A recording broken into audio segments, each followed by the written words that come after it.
Deuxième partie de notre entretien avec le docteur Boga Sako Gervais, c'est l'actualité brûlante. Et c'est toujours de l'actualité. Voilà. Donc, tout de suite, nous vous laissons la parole. Et voilà, pour nous entretenir sur la deuxième partie de notre entrevue. Merci. Merci beaucoup, monsieur le directeur général de Ivorian.net. Merci, chers amis téléspectateurs, amis de Ivorian.net et des médias d'ailleurs. C'est toujours un plaisir de vous retrouver après donc, cette première partie de notre entretien. Et aujourd'hui, donc, nous revenons pour aborder cette seconde partie. En commençant cet entretien pour la seconde fois, je voudrais avoir une pensée pour un autre grand homme, un grand intellectuel de la Côte d'Ivoire et de l'Afrique, un professeur d'université émérite, un serviteur de l'État de Côte d'Ivoire, puisqu'il fut ministre. Je voudrais saluer le professeur Seri Bailly, qui s'en est allé quelque temps après le décès du président Abdraman Sangaré. J'avoue que c'est une grande perte pour le milieu universitaire, en tant qu'universitaire moi-même, mais aussi pour le milieu intellectuel et pour la Côte d'Ivoire tout entière. Je voudrais donc saluer sa mémoire. Et puis, déplorer tout de même ce manque d'unité au sein de sa grande famille politique. Il faut avouer que la désunion de toutes ces personnes qui se reconnaissent en le président Laurent Gbagbo fait que l'accompagnement de tous ces hauts cadres de ce parti disparu ne se fait pas dans l'unité, dans la famille. Et c'est dommage. C'est dommage. Par exemple, les obsèques de M. Gossio sont passées comme cela. Il n'y a que, c'est vrai, le président Abdraman Sangaré qui a eu droit à des obsèques nationales, à des funérailles dignes de ce nom. Mais pourtant, tous ces grands serviteurs de l'État, cela est dû à la division. C'est un cri de cœur, mais c'est un appel à l'union de tous ces responsables qui ont servi la Côte d'Ivoire et qui aujourd'hui, pour des questions d'ego, pour des questions d'orgueil, pour des questions d'intérêt personnel, laissent leurs amis et frères de combat s'en aller comme cela dans la division. Et c'est dommage. On avait tellement espéré, en tout cas en ce qui me concerne, que la disparition du président Abdraman Sangaré, qui a été un choc national, puisse réunir cette famille, hélas. Et c'est à déplorer. Mais j'y reviendrai tantôt. Dans ce second entretien, il était question en réalité d'analyser un peu la vie sociopolitique telle qu'elle se présente aujourd'hui en Côte d'Ivoire. Donc, l'actualité sociopolitique. Et je vais en dire un mot. Il faut partir, non pas pour faire l'historique de la sphère politique ivoirienne, mais partons simplement de 2010. Mais on aurait pu... Il faut reconnaître qu'avec le multipartisme en 90, qui a été donc reconnu en Côte d'Ivoire en 90, on a connu plus d'une centaine, une 200, peut-être même une 300 de partis politiques créés. Tellement les Ivoiriens avaient soif d'exister politiquement. Mais le président Houphouët-Boigny avait cantonné tout le monde dans le parti unique. Lorsque le parti unique meurt en avril 90, donc des partis politiques se créent en Côte d'Ivoire, un peu partout, j'allais dire un peu n'importe comment. Il a fallu attendre l'élection présidentielle de 2010 pour voir l'échiquier politique ivoirien se déterminer en deux grands blocs. Donc, à la faveur de la présidentielle de 2010, il y a deux grands blocs politiques qui se créent en Côte d'Ivoire. De façon caricaturale et pour faire simple, on va dire d'un côté, nous avons connu et nous connaissons désormais l'aspect politique des souverainistes, le bloc des souverainistes.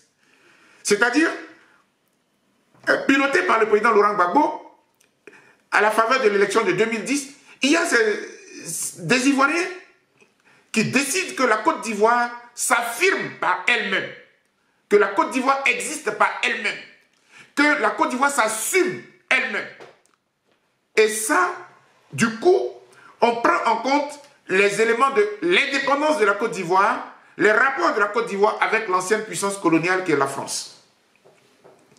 Et je dis que cela date d'avant l'élection de 2010, mais c'est l'élection de 2010 qui détermine cela. Et c'est l'angle sous lequel le président Laurent Gbagbo place sa campagne de 2010.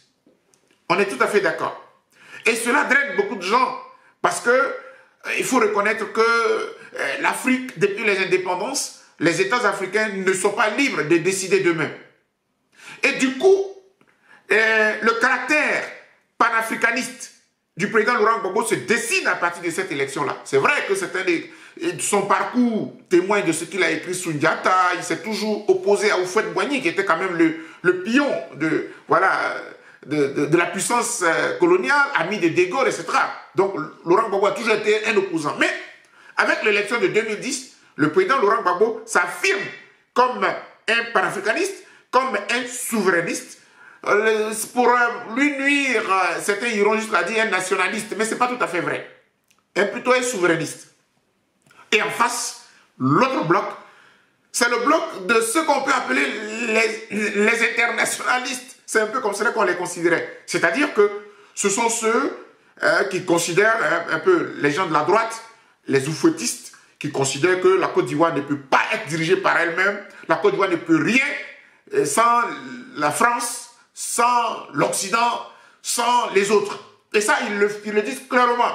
D'ailleurs, nous sommes un petit pays, on ne peut rien, tout se décide à l'Élysée. Voilà, c'était un peu cela. Les deux grands pôles politiques qui se sont affrontés en 2010. C'est pour cela que l'élection de 2010 était très intéressante. Parce qu'on a tellement souffert pour que l'élection ait lieu qu'on a compris tranquillement le jeu qui s'est fait. Et ce grand clivage des deux blocs est parti du fait que dans la crise qui a commencé en 2002 avec la naissance de la rébellion, la communauté internationale a joué un mauvais rôle. Elle a pris parti pour les rebelles, elle a pris parti pour un camp. Et je dois ajouter que les rebelles eux-mêmes, ils ont eu droit de citer parce qu'ils ont été soutenus par une branche politique de la Côte d'Ivoire, notamment le bloc de ceux qui se disent internationalistes, etc. Donc, notamment le PDCI RDA d'Henri Konan Bédié et le RDR de M. Alassane Ouattara, qui ont soutenu véritablement la rébellion. Et je dois ajouter que lorsque le RHDP se crée à Paris en 2005, ils étaient 4, le PDCI RDA, le RDR et l'UDPCI de M. Mabrito Keus, et puis notamment le MFA de Anaki Kobenan Innocent. Voilà, les 4 partis. Mais quand ils sont arrivés à Abidjan, ils ont créé le G7, c'est-à-dire les 4 partis politiques plus les 3 mouvements rebelles. Il est bon de le dire, c'est le même bloc. Et donc, les souverainistes, face à ceux qui considèrent que la Côte d'Ivoire n'est rien sans l'étranger, sans l'Occident. Voilà les 2 grands blocs qui se sont créés en 2010. Au moment où nous parlons aujourd'hui, quelles sont les forces en présence? De 2 blocs, on est en train de passer à 3 blocs. Parce que il y a un bloc qui s'est effrité. Pendant ce temps, il y a un bloc qui s'est consolidé, qui s'est renforcé, qui a gagné en confiance et en puissance. Celui qui gagne en confiance et en puissance, c'est le bloc des souverainistes. Parce que depuis la déportation du président Laurent Gbagbo en novembre 2011, le bloc des souverainistes s'est renforcé, il est devenu plus déterminé et il est tombé même dans la résistance. Et c'est ce que nous avons fait jusqu'à aujourd'hui. Oui, j'ai dit nous parce que j'appartiens à ce bloc-là. Je considère en tant que cadre africain, en tant qu'intellectuel, qu'un État indépendant, il doit s'assumer. D'ailleurs, quand vous lisez la Charte africaine des droits de l'homme et des peuples, comment dirais-je, qui a été signée en 81 à Nairobi, au Kenya, il dit clairement que les États africains doivent avoir ce qu'on appelle l'autodétermination. Parce que nous sortons de la colonisation et nous avons envie de nous affirmer.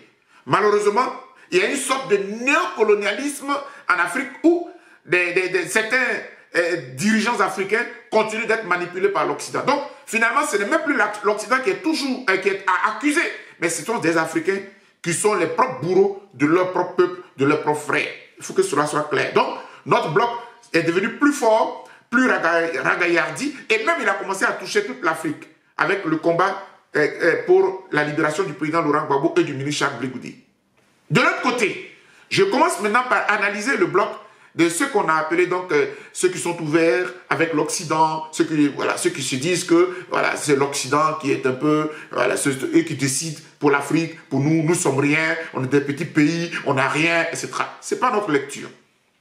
Le bloc en Côte d'Ivoire, donc du RHDP, s'est effrité. Il s'est brisé et je pense que c'est là où c'est intéressant aujourd'hui. Le président Henri Konan Bédié a fait faux jeu, il a fait une fausse route, il a fait une fausse lecture.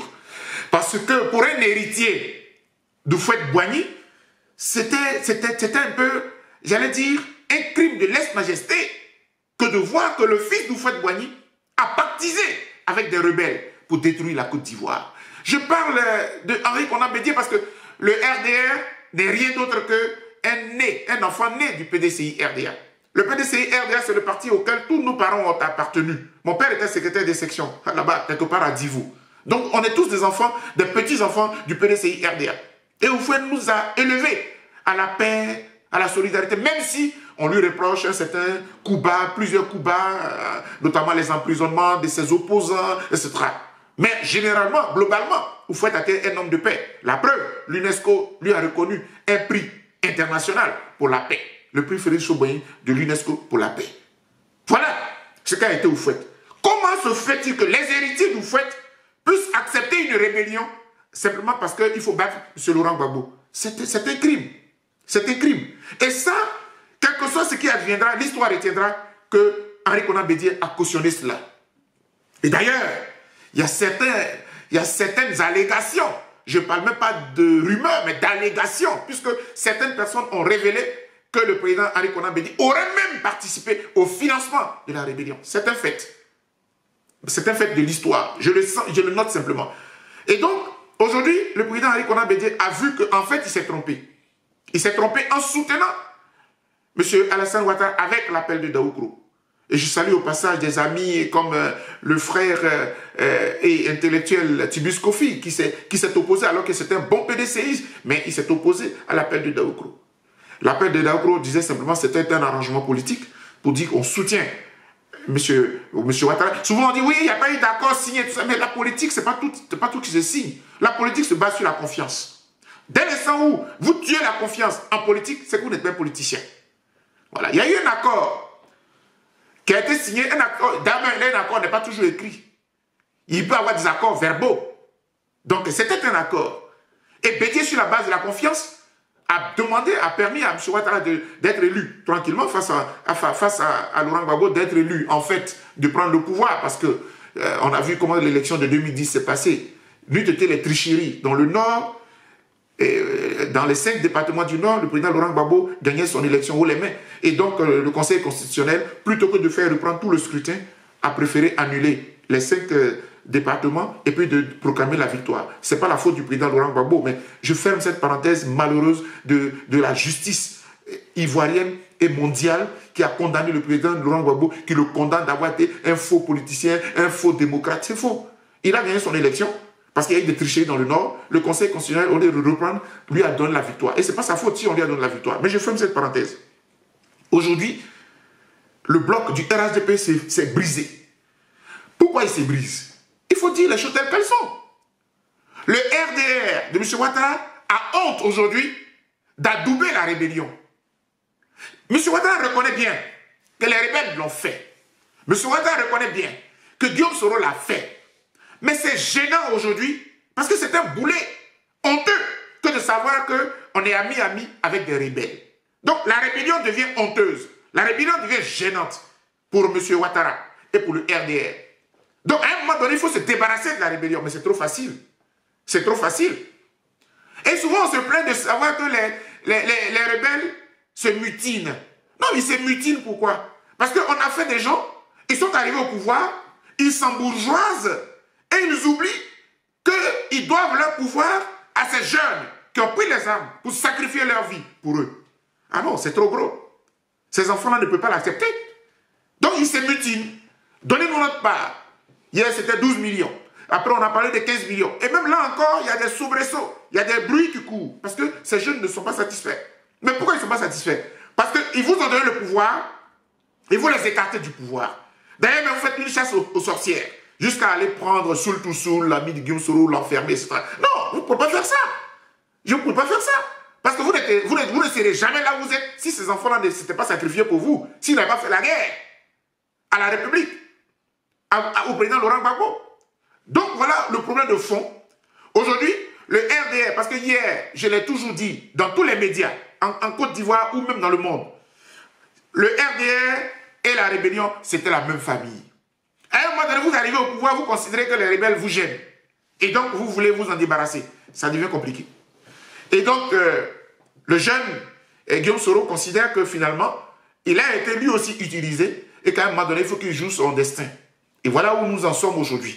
Et donc, le bloc du RHDP se casse en 3 finalement. Quels sont les 3 blocs finalement? Mais ils sont très clairs.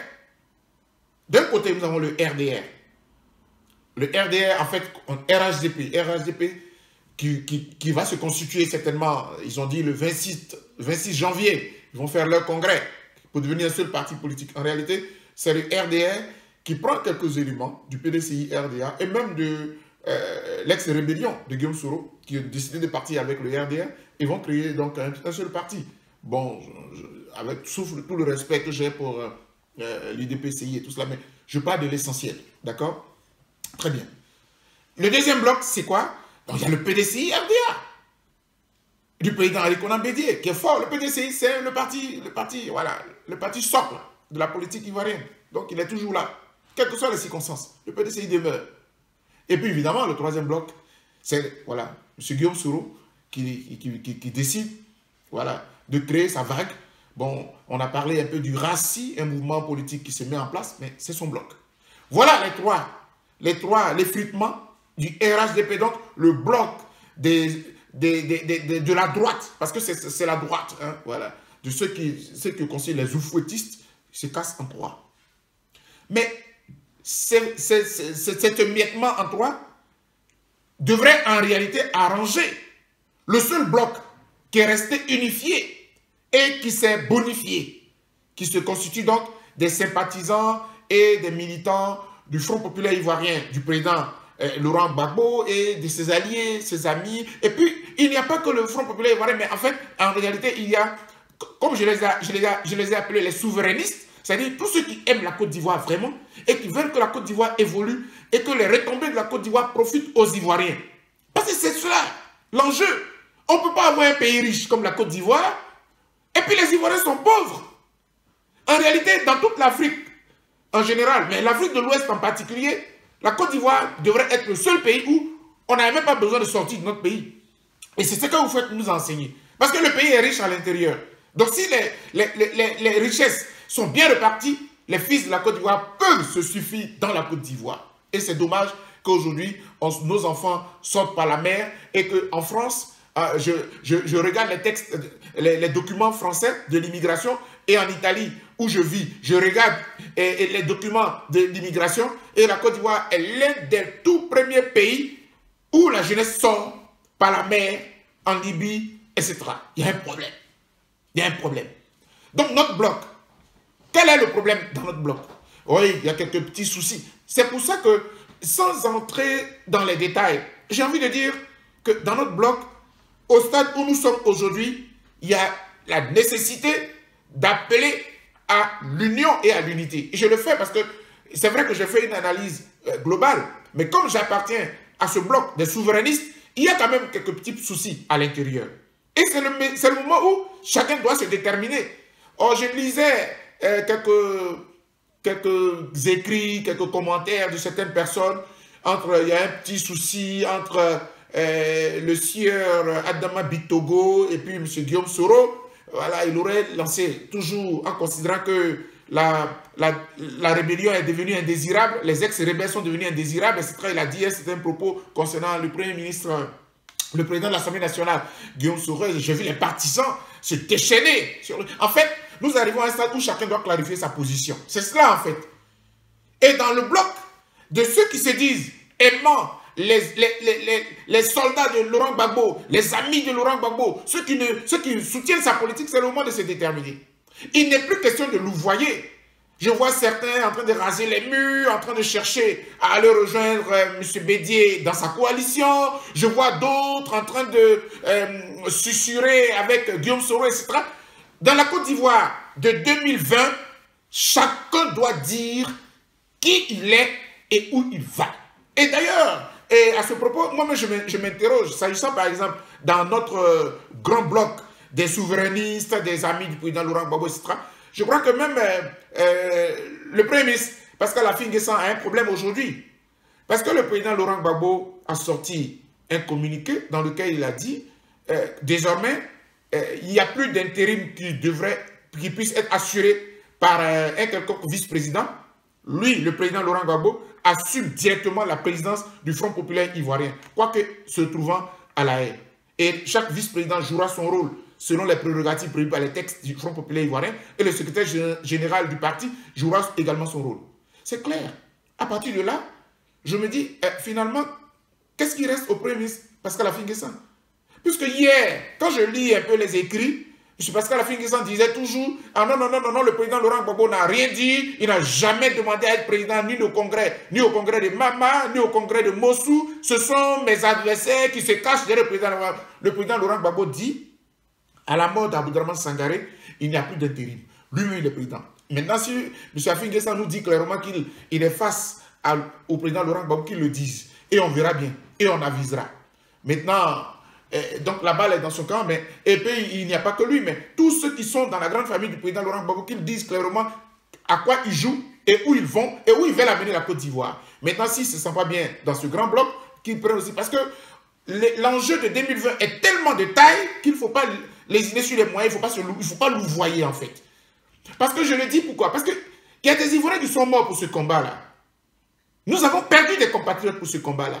Parce que nous voulons défendre notre pays, nous voulons défendre notre patrie, qui a été attaquée et qui a été bombardée par l'Occident, avec la complicité de certains des nôtres qui sont dans le bloc d'en face. Et donc si nous voulons sauver la patrie, et nous voulons sauver notre pays, ils pensent qu'il faut se déterminer et puis il faut jouer franc jeu. Il n'est pas question de louvoyer. Maintenant, s'il y en a qui disent qu'ils se plaisent au RHDP, comme le mouvement de Alcide Djedje, M. Alcide Djedje, l'ancien ministre des Affaires étrangères de Laurent Gbagbo, il a considéré qu'il est bien au RHDP avec son parti Concorde, c'est son choix. Mais au moins, il s'est déterminé. Donc, que chacun se détermine. De sorte que ceux qui restent encore patriotes dans l'âme et dans l'esprit, en tout cas comme nous autres, on puisse au moins mener le combat, mais on sait au moins qui est notre ami et qui est notre adversaire. Je tenais vraiment à le dire. Et puis, donc voilà un peu, de façon globale, ce que je puis dire sur... mais les enjeux qui arrivent là sont déterminants. Et je peux vous rassurer, chers amis responsables de Ivorienne.net, chers amis téléspectateurs, que 2020, c'est très intéressant. C'est très intéressant pour une ou deux raisons. Parce que d'ailleurs, on n'a plus les armes. Tant que la rébellion, elle est d'accord qu'on a fini avec la partie des armes. Passons à la politique. M. Guillaume Soro veut faire la politique, très bien. Bravo, bienvenue. Si M. Guillaume Soro voulait faire la politique depuis ce temps, ça allait être plus intéressant. Mais la partie de la prise des armes lui dessert. Le dessert aujourd'hui, pardon. Et puis, c'est un peu gênant. Et malheureusement, c'est ce qui le suit un peu partout. Si bien qu'il devient infréquentable, un peu gênant. Et en terminant cet entretien, je voulais dire un mot justement à ce propos.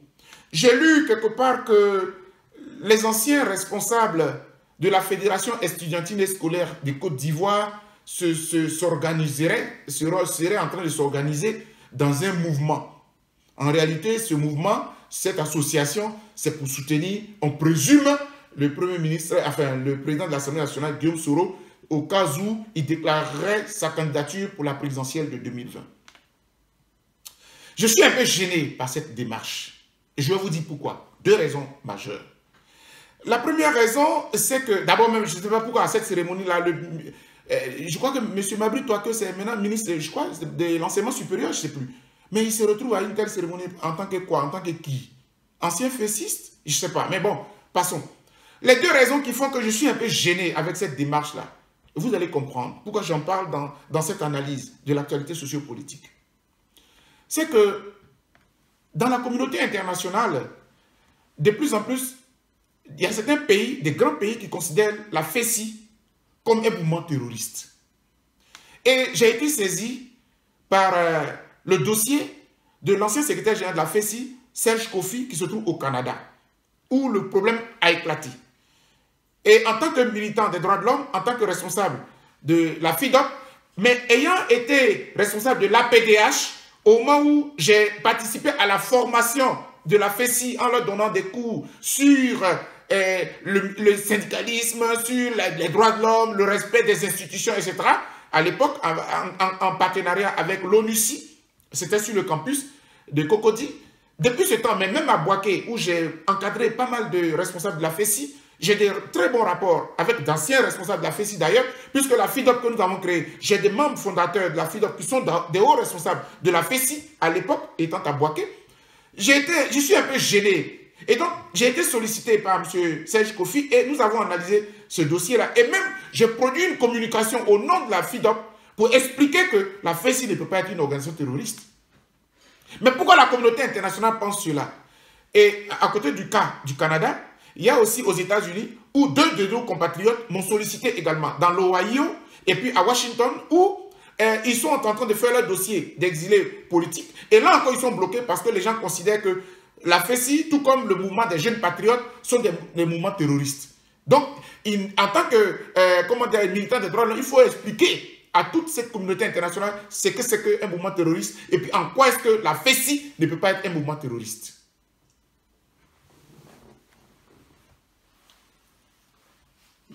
Ok. Je suis bien. Elle est morte ici. Elle est une minute. Voilà. Donc, très bien. Et donc, sur cette question, il n'est pas bon. Dès des anciens responsables de la FESI, alors qu'ils sont libres de prendre tel ou tel camp politique, ils sont libres d'aller soutenir M. Guillaume Soro s'ils le veulent, en tant qu'amis, etc. Mais le fait de s'organiser en tant que dans une entité comme ancien responsable de la FESI, vous donnez là l'occasion à la communauté internationale de penser que les responsables de la FESI sont de connivence avec M. Guillaume Soro, qui est un ancien rebelle, mais qui était rebelle. Et donc c'est cela. Est-ce que vous voulez dire au monde entier que la FESI, cette organisation estudiantine qui a tant apporté à la Côte d'Ivoire au plan démocratique, mais en réalité c'est une cellule terroriste? Votre démarche tente à le confirmer. Il faut vous ressaisir. C'est pas bon. Deuxième raison, c'est que mais vous mettez la vie de tous nos jeunes en danger. Parce que la FESI, qu'on le veuille ou pas, elle existe au plan universitaire comme au plan scolaire.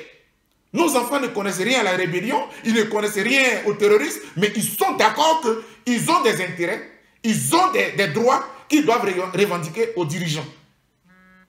Et donc, quand vous soutenez dans une entité comme ancien responsable de la FESI, vous soutenez M. Guillaume Soro, mais vous le présentez comme un modèle pour la jeunesse. Ce n'est pas bon. Parce que notre jeunesse ne peut pas être celle-là qui prend les armes contre la République. Ce n'est pas bon. Ce n'est pas bon. Et je vais terminer par là pour dire qu'aujourd'hui, la Côte d'Ivoire a besoin de modèles. On a besoin de modèles. Et il y a plusieurs façons de devenir des modèles dans la société. Par exemple, un grand joueur de football, il peut être un modèle. Parce que les jeunes voient qu'ils doivent faire des efforts pour réussir. Et quelqu'un qui a réussi dans les études peut être un modèle. Parce que les jeunes voient que quand tu réussis à l'école, tu deviens quelqu'un. Même si tu n'as pas des milliards, tu deviens quelqu'un. Parce que quand vous prenez des modèles comme les gens comme les Guillaume Soro, qui ont fait la guerre pour devenir ce qu'ils sont, pour devenir, comment dirais-je, pour braquer les banques et puis devenir riches, c'est pas bon pour la jeunesse. Je tenais vraiment à le dire parce que faut pas qu'on se leurre, faut pas qu'on se trompe. Les intérêts individuels, les intérêts du moment ne doivent pas justifier tous les moyens, doivent pas donner tous les moyens pour rentrer comme cela aveuglement dans tel ou tel camp. La Côte d'Ivoire de demain, elle doit se bâtir sur des valeurs. Nous avons besoin de valeurs. Nous avons besoin de modèles. Et c'est pour cela que je voudrais inviter les uns et les autres. Parce qu'on veut ensemble tracer l'avenir de la Côte d'Ivoire. Mais mettons-nous au travail. Et puis bannissons la facilité, bannissons le gain facile, les jeunes microbes qui braquent pour avoir de l'argent tout de suite, les gens qui cassent les banques pour être riches tout de suite, les gens qui prennent les armes pour devenir ce qu'ils sont. Ce ne sont pas des modèles. Et j'ai dit, merci. Merci, Dr Boga Sakho, pour l'intense entrevue concernant donc l'actualité ivoirienne. Merci. Et même, je dirais même internationale. Bien sûr. Parce que la vie en Côte d'Ivoire intéresse toute la diaspora, en fait. Bien sûr. Voilà, donc merci pour cet entretien très riche en contenu. Merci. Et nous vous souhaitons bon vent. Merci beaucoup. Merci. Votre dernier mot? Mais mon dernier mot, c'est que la Côte d'Ivoire de demain, elle sera plus belle. Parce qu'elle sera bâtie. Je pense que la crise, les années de crise vont nous forger et vont nous former. Notre pays a de l'avenir parce qu'elle a des fils et des filles qui croient à l'avenir. Maintenant, si les uns et les autres reconnaissent leur tort, ils sont les bienvenus. Mais que plus jamais notre pays ne tombe là où les gens l'ont mis. Je pense que l'espoir est permis et nous sommes tous déterminés pour cela. Que Dieu bénisse notre pays.